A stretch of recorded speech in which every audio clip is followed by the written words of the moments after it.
Алғыс айту күнін жалпы елімізде 2016 жылдан бері айшықты мерзім ретінде атап өтіп келе жатыр.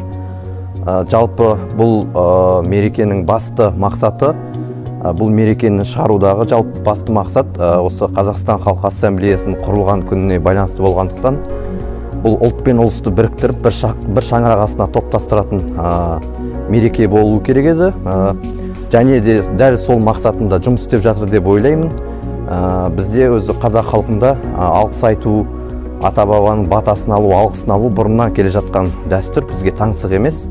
Біз бұны жалпы елге, жерге, ата-анаға, досқа, халқымызға алғыс айтумен ұластырып жатырмыз. Меніңше бұның ешқандай зияны жоқ деп ойлаймын.